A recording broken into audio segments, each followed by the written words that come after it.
할렐루야! 오늘부터는 새로운 시리즈를 공부하겠습니다. 용서받지 못할 죄라는 제목으로 첫 번째 함께 공부하는 시간 갖도록 하겠습니다. 자비의 하나님께서 용납지 않으시는 죄가 있다. 요한복음 3장 16절. 하나님께서 세상을 이처럼 사랑하사 자신의 독생자를 주셨으니 이것은 누구든지 그를 믿는 자는 멸망하지 아니하고 영존하는 생명을 얻게 하려 하심이라. 하나님께서 자신의 아들을 세상에 보내신 것은 세상을 정죄하려 하심이 아니요 그를 통해 세상을 구원하려 하심이라. 자비와 은혜가 풍성하신 하나님께서는 세상을 극진히 사랑하십니다. 그 사랑 때문에 온 세상 사람을 구원하기 위해 자신의 아들까지 희생물로 주실 정도입니다. 그런데 그러한 자비로우신 하나님께서도 용서치 않으실 것이라 인류에게 경고하신 세 가지 죄가 있습니다. 이번 주부터 함께 용서받지 못할 죄의 본질이 무엇인지 함께 공부하면서 불필요한 두려움으로부터 해방되고 또한 예수님을 향한 믿음 가운데에서 견고하게 성장해 나가는 시간을 함께 갖도록 하겠습니다. 인간의 비참한 형편. 모든 인간은 예외 없이 조상으로부터 죄성을 물려받아 죄 중에서 출생하였습니다. 그래서 모두가 어려서부터 악한 본성을 따라 자기중심적인 선택을 하며 죄악된 삶을 살게 되는 것입니다. 로마서 3장 10절. 의로운 자는 없나니 단 하나도 없으며 선을 행하는 자가 없나니 단 한 사람도 없도다. 모든 사람이 죄를 지어 하나님의 영광에 이르지 못하더니. 사람들은 세상의 사악한 범죄자들과 자기 스스로를 비교하면서 우리 스스로를 그들보다 상대적으로 더 나은 자로 평가할지 모릅니다. 하지만 거룩하신 하나님 앞에서 상대적으로 더 악하든 아니면 덜 악하든지 간에 모든 자는 죄인입니다.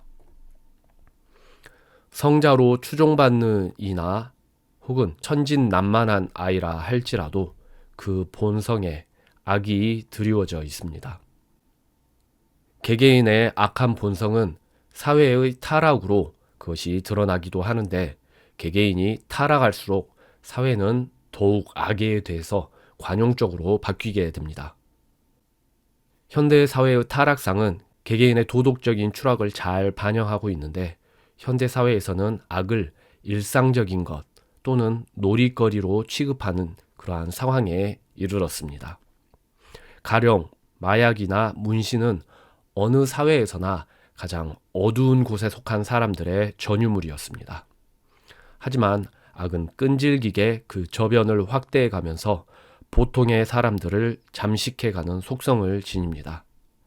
악에 대해서 관용적인 많은 사회에서 마리화나는 쿨한 오락거리이며 또한 문신도 패션의 일부로 인식이 되고 있습니다. 한국 젊은이들의 사상도 상당 부분 악에 대해서 관용적으로 개조되었습니다. 이러한 변화에 사실 오랜 시간이 걸리지도 않았습니다. 의로우신 하나님께서는 죄를 반드시 심판하신다. 죄를 지은 사람은 법이 옳든 그르든 간에 법에 근거하여서 그 죄에 대한 책임을 지는 것이 세상이 돌아가는 방식입니다. 그런데 이 세상의 불의한 판사들은 법에 의해 판단하지 아니하고 권력자의 의중에 따라 판결을 내린다거나 유전무죄, 무전유죄 혹은 전관예우와 같이 불의한 원칙에 따라 판결을 굽게 하는 경우가 종종 있습니다. 하지만 하나님께서는 완전히 의로운 분이시기 때문에 범죄를 저지른 인간들을 철저하게 그분의 법에 따라서 처벌하지 않으실 수가 없습니다. 로마서 6장 23절. 죄의 삭은 사망이나 하나님의 선물은 예수 그리스도 우리 주를 통해 얻는 영원한 생명이니라. 요한계시록 21장 8절. 그러나 두려워하는 자들과 믿지 않는 자들과 가증한 자들과 모든 거짓말쟁이들은 불과 유황으로 타는 호수에서 자기 몫을 받으리니 이것이 둘째 사망이니라 하시니라. 죄의 삭은 사망이나 죄를 지은 인간은 자신의 죄값을 치러야 합니다. 그런데 그 값이 사망으로 정해져 있습니다. 이때 사망은 단순히 호흡이 끊어지는 죽음을 의미하는 것이 아닙니다. 계시록 21장에서는 둘째 사망을 설명하면서 사망이 불과 유황으로 타는 호수, 즉 지옥을 의미하는 것임을 명확하게 알려주고 있습니다. 죄를 용서받지 못한 인간은 지옥의 처벌을 받으리라는 것이 하나님의 법으로 정해진 것입니다. 구원의 방도가 없는 인간을 위한 하나님의 놀라운 희생. 모든 인간은 본성적으로 하나님을 적대시하며 죄가 생활화되어 있습니다. 그러함에도 불구하고 하나님께서는 그러한 인간들을 지극히 사랑하셨습니다. 그리하여서 모든 인류가 죄의 문제를 해결받을 수 있는 방도를 그분 스스로 마련하기로 하십니다. 성자 하나님 예수님께서도 인류 구원을 위한 그러한 성부 하나님의 뜻에 순종하셔서 인간의 몸을 입고 아기로 이 세상에 오셨습니다. 빌립보서 2장 8절 예수님께서 사람의 모양으로 나타나사 자기를 낮추시고 십자가로 인해 죽기까지 순종하셨느니라.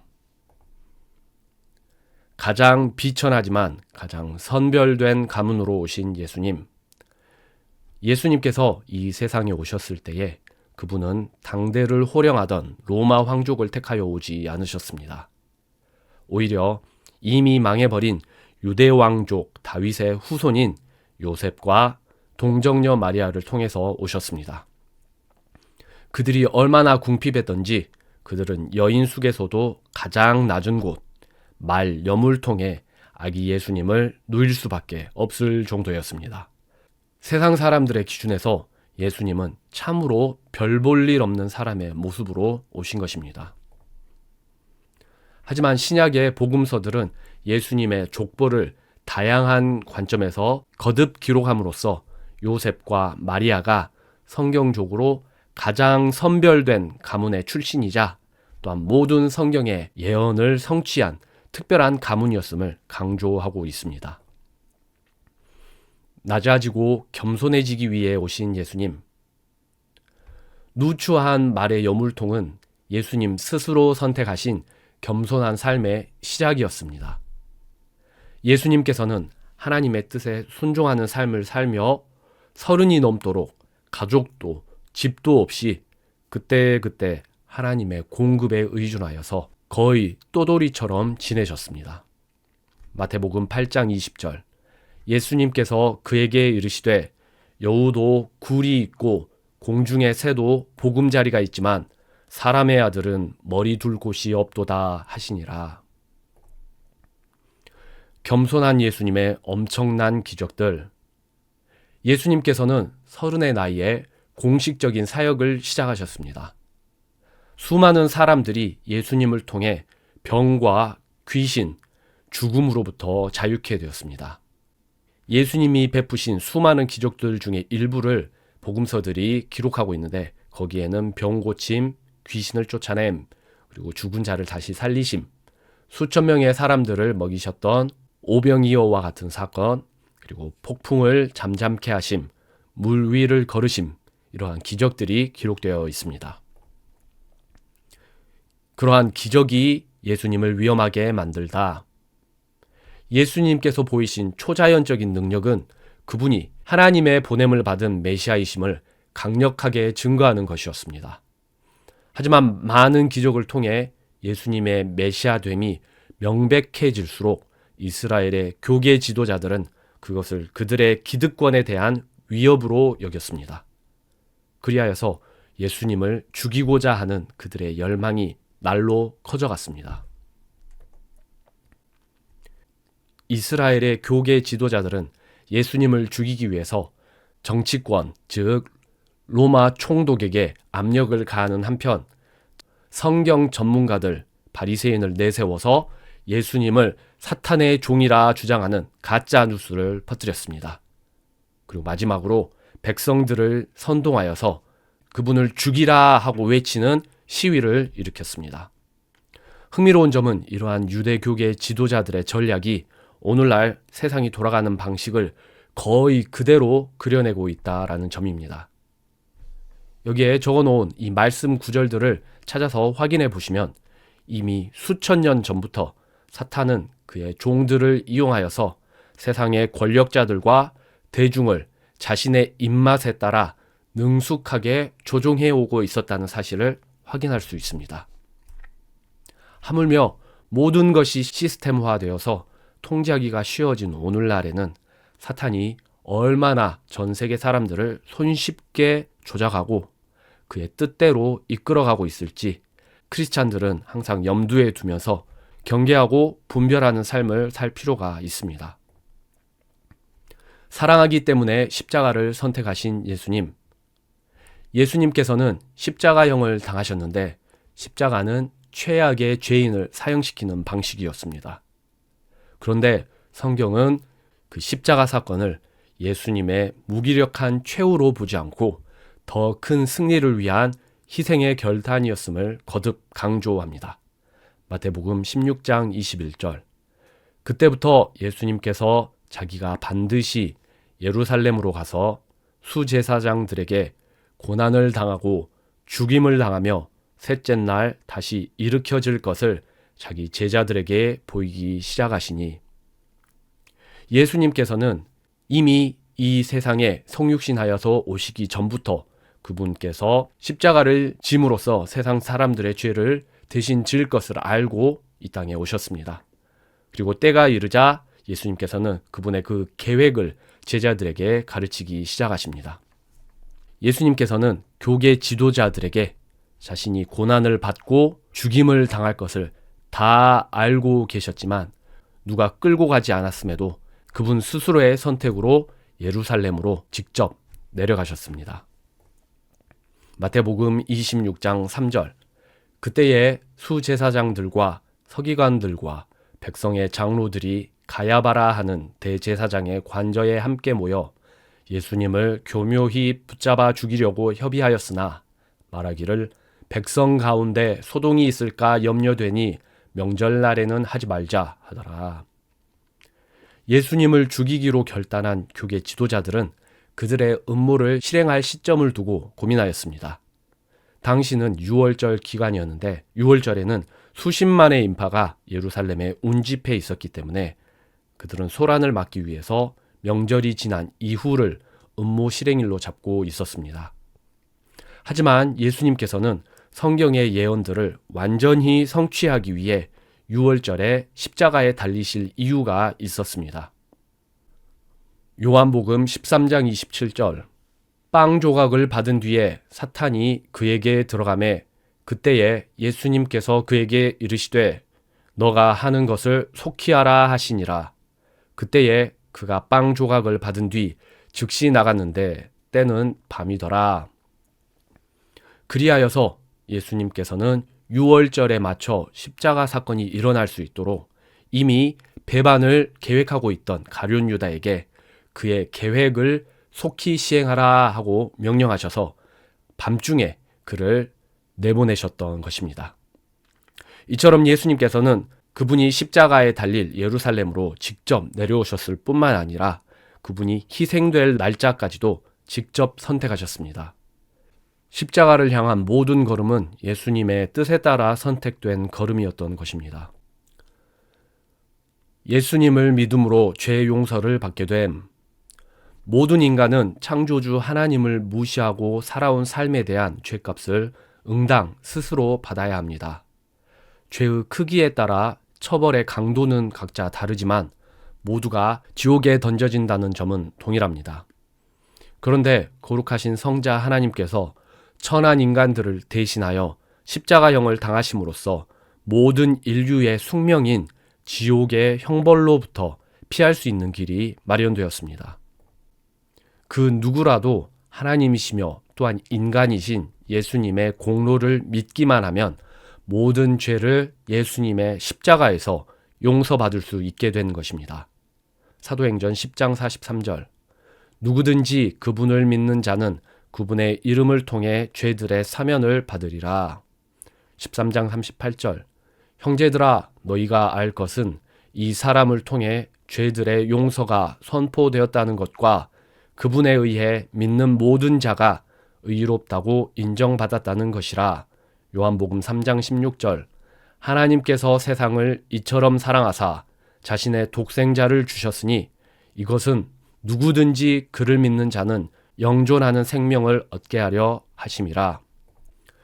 하나님께서 용서하지 않으시는 세 가지 죄악.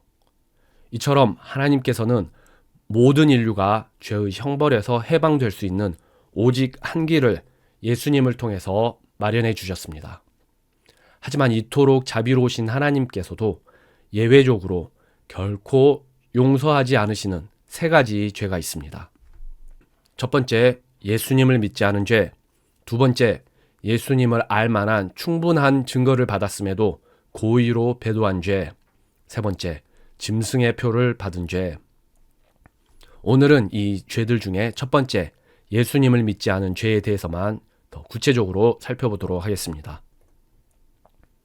예수님을 믿지 않은 죄. 하나님께서는 죄 용서를 위한 유일한 조건으로서 예수님에 대한 믿음을 내거셨습니다. 예수님을 믿는 모든 자는 죄 용서와 영생을 선물로 받게 되는 것입니다. 이것은 역으로 예수님을 믿지 않는 자에게는 죄 용서가 없음을 뜻합니다. 다른 모든 죄는 용서받을 수 있지만 죄 용서의 유일한 길로 제시된 예수님을 믿지 않는 죄는 용서받지 못하는 것입니다. 창조주께서 인간을 위해 자기 스스로를 희생하신다는 것은 인간이 상상으로도 만들어낼 수 없는 놀라운 사건입니다. 하지만 창조주의 그러한 복된 은혜를 거부하는 배은망덕은 인간이 범할 수 있는 가장 큰 죄입니다. 요한복음 3장 18절 그를 믿는 자는 정죄를 받지 아니하나 믿지 아니하는 자는 하나님의 독생자의 이름을 믿지 아니하였으므로 이미 정죄를 받았느니라. 예수님을 믿은 자는 그 믿음으로 용서를 받았기 때문에 이미 영생의 복을 받은 것입니다. 그렇지만 예수님을 믿지 않는 자는 그 상태 그대로 심판받을 경우 100% 지옥에 갈 운명이 있기 때문에 이미 정죄를 받은 것으로 이해할 수 있습니다. 다행스럽게도 예수님을 믿지 않은 사람이라고 하더라도 죽는 순간까지 그 죄악에 대한 최종적인 정죄를 유예받습니다. 죽기 전 어느 때라도 예수님을 믿음으로써 정죄로부터 벗어날 기회가 있는 것입니다. 그리하여서 예수님께서 십자가에 달리셨을 때에 그분 곁에서 함께 십자가에 달렸던 한 강도가 마지막 순간에 구원을 받을 수 있었습니다.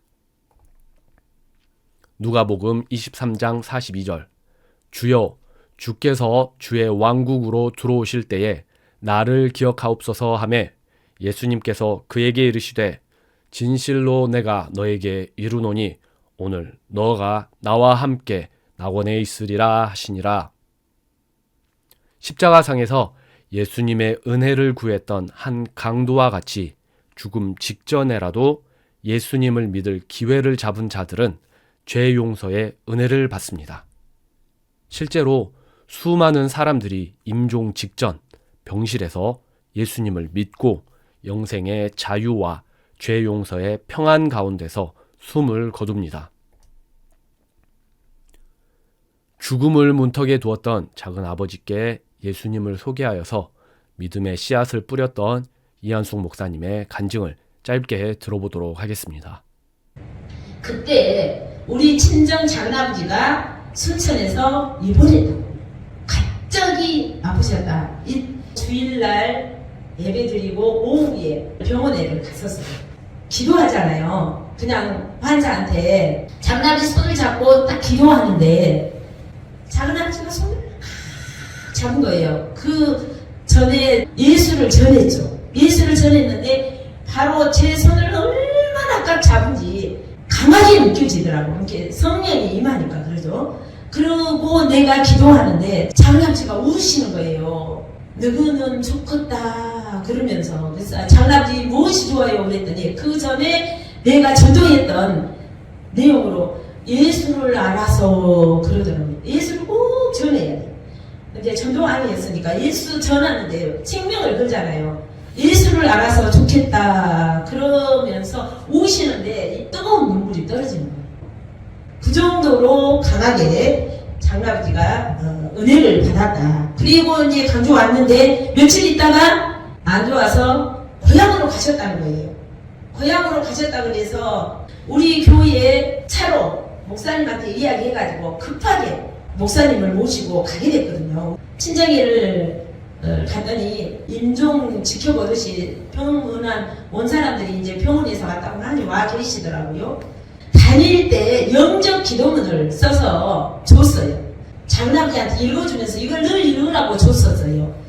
이제 가서 보니까 그 사이에 엄청 더 말라버렸더라고요. 이제 종이 들을 힘도 없어서 그랬는지 오른손을 이렇게 하니까 작은 어머니가 벽에 속에서 이 기도문을 펴내는 거예요. 보니까 써졌던 기도문에 읽고 얼마나 눈물을 흘렸는지 거기에가 눈물 자국에 글씨가 번져가지고 갈색으로 변해가고 있어요. 눈물 떨어지는데 주변이 번져가고 있을 정도로 그 기도문을 읽고 또 읽고 읽고 또 읽고 그랬더라고요. 그래가지고 그걸 꺼내라고 해서 보니까 작은 아버지가 힘이 없어서 못 들고 작은 엄마가 이렇게 누워 계신 작은 아버지에게 이렇게 해주니까 말도 못하니까 너가 써준 기도문을 내가 이렇게 읽었다고 그러면서 아멘 하시는 거예요. 얼마나 눈물이 납니까? 그래서 목사님이 세례를 주는데 우리가 눈물 바다였어 그때 우리 교인들이. 그래가지고 왔는데 다음날 돌아가셨대. 그래가지고 다시 서울에 있는 여동생을 불렀어요. 여동생을 불러가지고 장남지가 돌아가셨단다 해가지고 강주서 만나가지고 들어가는데 이미 이제 돌아가셨으니까 불교식으로 막 하는 거예요. 그 방에 딱 들어가는 순간 우리 여동생하고 나하고 가서 무릎 꿇고 딱 앉는 순간 35년 전에 아까 십자가상에서 열렸던 그 영안이 다시 열리면서 장남지하고 예수님하고 자리에 앉아있다가 두 분이서 앉아있다가 예수님이 너를 전도하는 전도자가 왔다 그러면서 벌떡이 나요. 그러면서 그 황금 의자에서 막 빛이 나면서 뭐 별 같은 것이 반짝반짝하면서 성령이 막 내리고 나는 처음에 십자가에 달린 예수님을 만날 때 울었던 하고 또 거기서 우는 거예요. 우리 언니가 친정 언니가 작은 아버지 염색해준 안숙이가 왔어. 안숙이가 왔어. 대탁 좀 해봐 이라고 울더라고요. 우리 여동생하고 나는 여기에 무릎 꿇고 이 앞에서 이 광경을 보면서 전도자가 왔다 하고 천국을 어떻게 갈까 부끄러운 구원이 있을까 우리가 질문하고 그랬었거든요.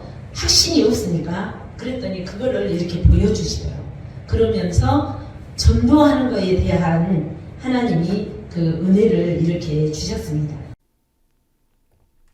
문제는 많은 사람들이 믿음의 결단을 내릴 최후의 기회를 얻지 못한 채 불의의 사건, 사고로 목숨을 잃는다는 점입니다.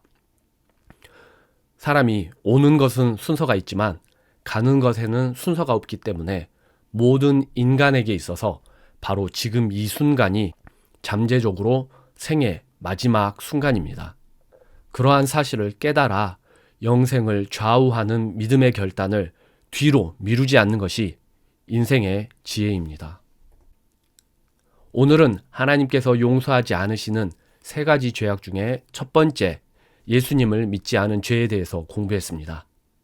사실 예수님을 믿지 않은 죄는 믿지 않고 죽는 경우에만 확정되는 것이기 때문에 사는 날 동안 언제라도 회개하고 예수님을 믿음으로써 해결할 수 있는 문제입니다. 그런데 다음 주부터 공부할 나머지 2죄는 더욱 심각한 죄들입니다.